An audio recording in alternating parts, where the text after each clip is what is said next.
So everyone, it looks like Apple, alongside their new HomePod release, they actually gave us iOS 16.3 RC edition. So that means that we're probably a week, max 2 away from the public release. So when the public release does come out, we will be doing a complete walkthrough video.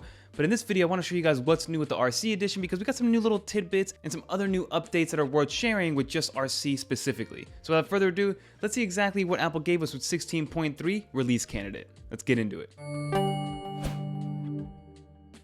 So let's get right into this video, everybody. If I pull up the actual iPhone right here, we are rocking a 13 Pro Max, and I took a screenshot of the actual update. So it's iOS 16.3, and the reason we notice the RC edition is because A, there's no beta next to it, and B, it is a full-size update. So look at 5.22 gigs for this update on iOS, and then as you can see here with iPadOS 16.3, 4.79 gigs. So give yourself at least 10 gigs of space on each device to make sure that this gets installed and installed correctly. And then if we go into our settings, pull this up, go into our general, we're gonna see what the build number is, we'll go to the about. This is another way that we know that we're actually getting ready for that public release, is the fact that there's no N letter at the end of the moniker. So now we're on 20D47 with no lowercase letter at the end, which means in the next week or two, probably next week around this time, we should be getting 16.3 to the entire public. So the only real thing that was brought over to the RC edition is actually iOS and watchOS specific. So if we go into our settings, you can actually go over here and you can see that we actually have 2 new Unity wallpapers, which is great to see. So if I go over here to add new wallpaper, we scroll all the way down to where it says Unity, you can see that we have 2 different Unity wallpapers to choose from. So we have this one,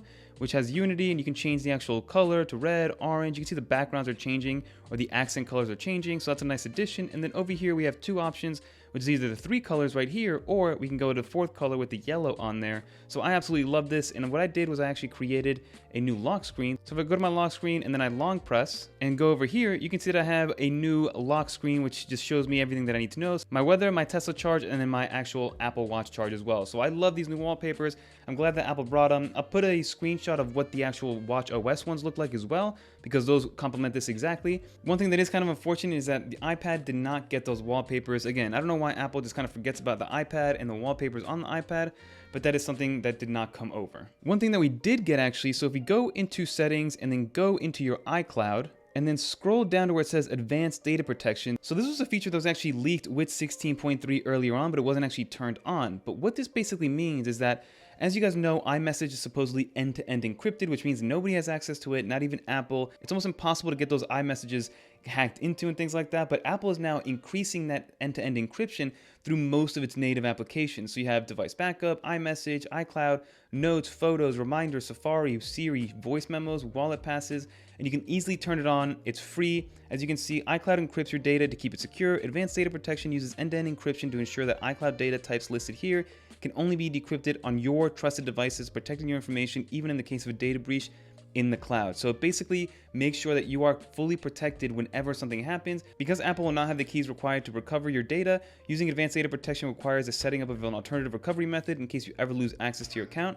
And the one way to actually do this is with the ability to use a physical thing like a YubiKey as a 2-factor authentication to make sure that you can get in here whenever something happens. So you can set up your account recovery, you can turn on advanced data protection, turn it off whenever you want.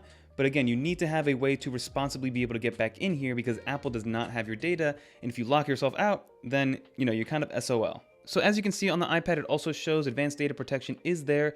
And if you do turn it on one device, it'll turn on all of your iCloud devices, just so you are aware. And it will be on macOS as well. So if you guys do want to super encrypt and end-to-end encrypt the rest of your iCloud library and your iCloud applications, by all means go for it. It is available for you to do so once 16.3 public releases. Another thing to mention with 16.3, if you have a HomePod mini. So first off, let's talk about real quick the HomePod that was announced today.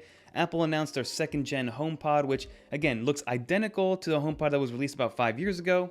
But they did improve some of the internals. They made the speakers a lot stronger, a lot better. They added spatial audio. They added the U1 chip. They added the S7 chip, which is nice to have. So it's going to be newer. It's going to last a little longer. They didn't change anything to the UI on top of it. They didn't do anything to add a little extra functionality, but they made it easier to use overall and probably a lot faster. And it's going to have a little bit more of a future-proof moving forward because, again, the original HomePod, even though it was a great speaker, from a smart speaker capability, it just really wasn't quite there yet. But with that came a new update to all HomePods in general. So HomePod Mini and HomePod Generation 2 will get the 16.3 update. And if I go into here real quick, I want to show you guys with a screen recording how to actually check for this. So if you click on the 3 dots on the top right hand corner and then go into your home settings, you have the ability to go to software update where it says automatic. And then if you are part of the beta program, HomePod beta updates will be a feature right there for you to actually click on if you do want to play around with that. And with this, even though the HomePod Mini is a little bit on the older side now at this point, Apple had a dormant feature in there which allows you to read the temperature and the humidity level inside of the area that it's kind of around. So indoor humidity level and indoor temperature, even if you don't have a smart thermostat or anything like that, the HomePod Mini will be able to read that for you. And I'll show you some screenshots of what that looks like because mine is actually still updating, but it's supposed to be very intuitive, very accurate as well. And what I love about this is that you don't need a smart thermostat in order to actually read the internal temperature and also the internal humidity level of whatever apartment or house or area in a room that you're dealing with. Because especially, let's say you have a little one or a baby and they're in their own room, you want to make sure that that humidity level is at a good spot, and having that built into the HomePod Mini and just being an added feature that was turned on out of nowhere is great. So you don't have to buy anything extra.